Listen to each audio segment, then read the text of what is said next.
Welcome back to Movies Outpost. Today we'll be diving into an action thriller movie titled The Next 3 Days. Enjoy the recap. The movie kicks off in a quiet town late at night. A college teacher, John Brennan, drives with urgency, a gravely injured man beside him. He's torn about his next move, and we're taken back to see how this all began. 3 years earlier, John led a peaceful life with his wife Laura and their son Luke in a cozy suburban home.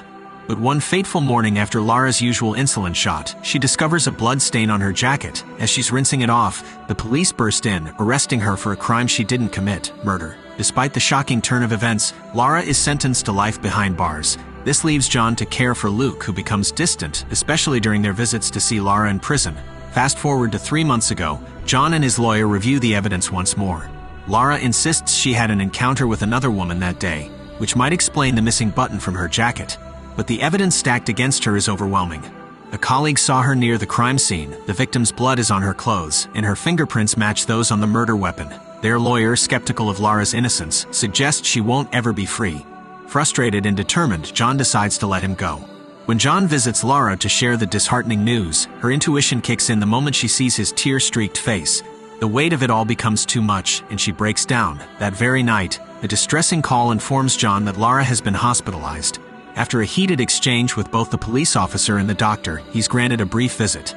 The sight of Laura, restrained to the bed with a bandaged wrist, reveals how desperate her situation has become. In that heart-wrenching moment, John resolves to do whatever it takes to free Laura, even if it means venturing into the shadows of the law. He dives into books about prison escapes and seeks guidance from Damon Pennington, a former inmate known for his multiple jailbreaks. Though skeptical of John's cover story about college research, Damon, enticed by money, shares invaluable advice. He emphasizes the importance of disrupting the prison's routine, having a discreet escape destination, meticulous planning, and relying solely on cash. This would require John to amass a significant sum to sustain them for about 5 years. Damon also highlights 2 major challenges: navigating Pittsburgh's bridges, which can be sealed off quite quickly, and the emotional and moral toll. John might have to sever ties with his family forever and be prepared to take drastic actions, even if it means taking a life. After his meeting with Damon, John's home transforms into a mission control center. One wall is dedicated to his escape plan, adorned with maps, photographs, notes, and meticulous calculations. During his visits to Laura in prison, he becomes hyper-observant, noting details like the elevator's keyhole, maintenance work, and the regular trucks that make deliveries. His desperation becomes evident even in his professional life. To fund their future, he makes the tough decision to sell their family home. In pursuit of counterfeit documents, John ventures into a dodgy part of town to buy some oxys, hoping to connect with someone skilled in forging passports. His initial attempts are fruitless, and one lead even results in a dangerous setup where he's lured into a bar only to be ambushed and robbed. Unknown to John, a mysterious man named Mike observes the entire ordeal from a distance. A few days later, as John revisits the shady neighborhood, he senses he's being tailed by 2 motorbikes. But the real surprise comes when he reaches home and finds Mike at his doorstep. Mike offers his expertise in creating the fake documents John needs. Cautiously, John hands over some photos and an advance payment, setting up a different location for the final exchange. Mike agrees but leaves John with a warning. If anything seems amiss during their meeting, John should vanish without a trace. His next step is buying a gun and asking the seller how to use it. As Wednesday arrives, John heads to the predetermined rendezvous point to meet Mike. Even as the minutes tick by past their agreed time, John remains, his determination unwavering. Suddenly, a car parked nearby departs, and shortly after, Mike emerges. He chastises John for lingering, revealing that the departing car belonged to a police officer. Handing over the forged documents, Mike observes John's intense desperation and warns him that such fervor might lead him to slip up. Determined to further his escape plan, John delves into the world of lockpicking. He learns how to craft a bump key, a master tool designed to unlock most doors. Armed with an online tutorial, he decides to test it during his next visit to Laura. As he approaches the prison's metal detector, he cleverly tosses the bump key into the bowl alongside his regular keys. Retrieving the bowl himself, he discreetly conceals the bump key in his hand, evading the guard's scrutiny. Lagging behind the line of visitors, John seizes an opportunity at the elevator, attempting to use the bump key. But things go awry. The key snaps, leaving half lodged inside the lock. Panicking internally but maintaining a calm exterior, John discards the broken piece just as a guard discovers the malfunctioning elevator. The visitors are questioned one by one. John's alibi, that he's simply not visible in the security footage, raises the officers' suspicions. However, without concrete evidence, they can't detain him. The stress of the close call overwhelms John, and as he exits the prison, he's overtaken by nausea. Detective Quinnan witnesses this and grows wary of John's actions. Oblivious to Quinnan's watchful gaze, John's behavior becomes more erratic. He starts selling off his belongings and consistently avoids his concerned brother's attempts to reach out. One sunny afternoon, as John spends quality time with Luke at the park, they're handed an invitation to Carrie's upcoming birthday celebration. But John's mind is preoccupied. During one of his surveillance stints, he spots a new vehicle at the prison, a medical van. This discovery becomes the linchpin of his escape plan. Diving deep into research, John learns about the specifics of Lara's diabetes. He tails the medical van, noting its routine, and picks up a peculiar trick from the internet on how to unlock vehicles using a tennis ball.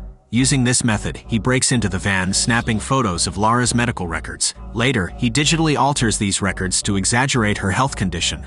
However, during his next visit to Lara, she drops a bombshell.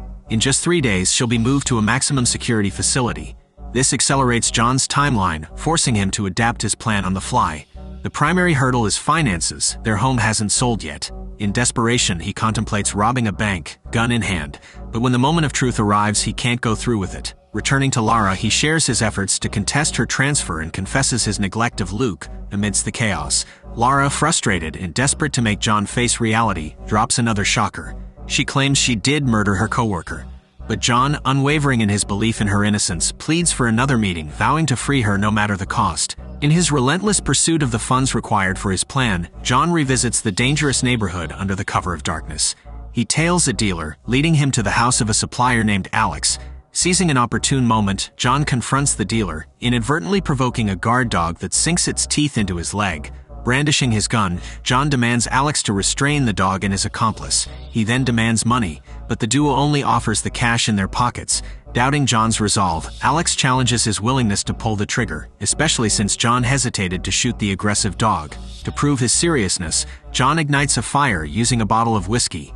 In a desperate bid to retrieve his firearm, Alex dashes upstairs, claiming he has a child in the house. Using the dealer as a shield, John pursues. This proves fortuitous as Alex returns fire, hitting the dealer instead. In the ensuing chaos, John manages to shoot Alex. Scouring the house, John discovers a stash of cash. As he makes his exit, he realizes the dealer, though gravely injured, is still breathing and pleading for assistance. This brings us full circle to the opening scene. John, driving with the grievously wounded man beside him, his car's taillight damaged. Torn between taking the man to a hospital or leaving him, John's decision is made for him when the dealer succumbs to his injuries. In a desperate move, John leaves the body at a bus stop. He then heads to a specific parking lot, where he discreetly cuts an opening in the fence. The aftermath of the confrontation at Alex's house is grim.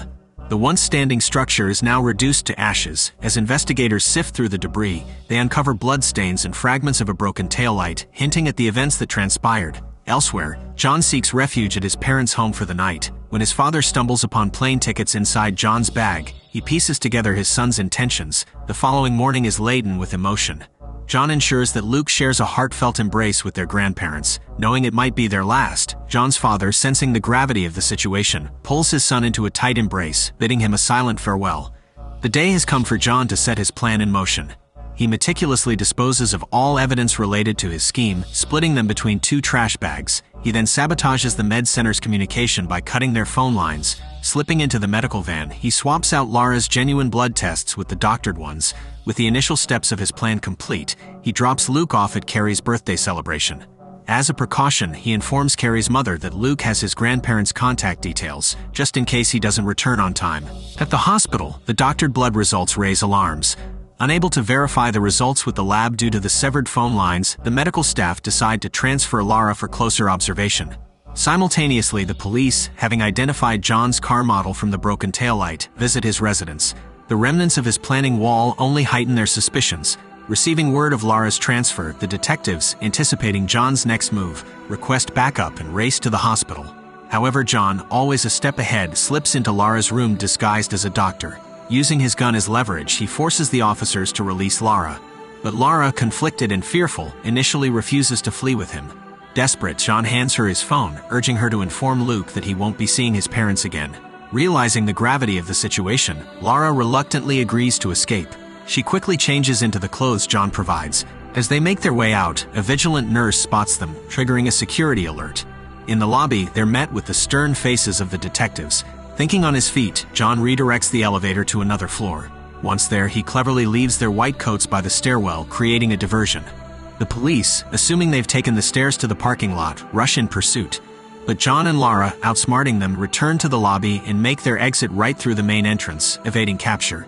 Emerging onto the bustling streets, John quickly flips his jacket inside out, blending in with a crowd of Pittsburgh Penguins enthusiasts heading to the station.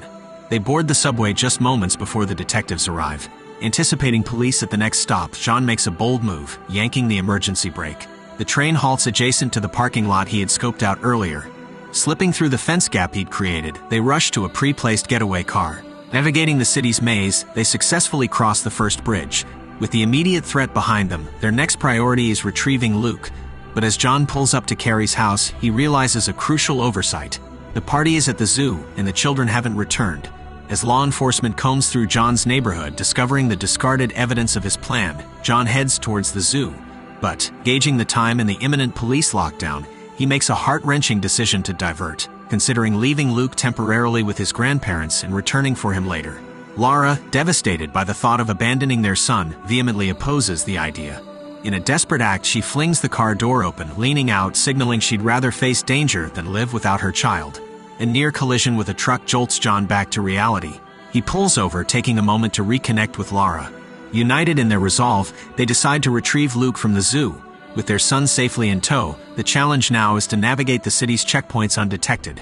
John devises a clever ruse. He offers a lift to an elderly couple from the train station, banking on the fact that the authorities are on the lookout for a young family unit. His gamble pays off, and they pass through the checkpoint without raising suspicion.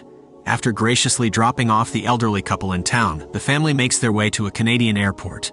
They manage to clear passport control just moments before their images populate the wanted list. A timely shift change ensures the new guard remains oblivious to their presence. Back in Pittsburgh, the police painstakingly piece together the shredded documents from John's discarded trash bag. They uncover a picture of Haiti and, assuming it's their destination, scramble to halt all flights headed there. But their efforts are in vain.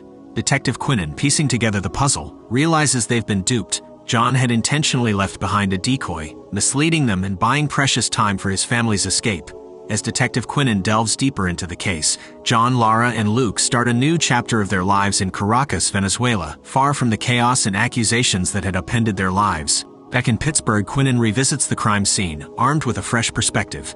He recalls the weather conditions on the night of the murder. It had been raining. This detail, previously overlooked, could be pivotal. Lara's account of the events had always been consistent. She had found the fire extinguisher, the murder weapon, on the floor and had moved it, inadvertently getting blood on her jacket. She had mentioned bumping into someone as she left, losing a button from her jacket in the process. This button, crucial evidence that could corroborate her story, had never been found. Piecing it all together, Quinnen theorizes that the rain might have washed the button into the drain. Upon inspection, he doesn't locate the button as it was just out of his grasp. Without this discovery, Lara remains guilty, revealing that sometimes justice doesn't prevail. Thanks for watching. My goal by the end of the year is to try and hit 100,000 subscribers, so if you could hit that button, it would mean a lot to me. Until the next one.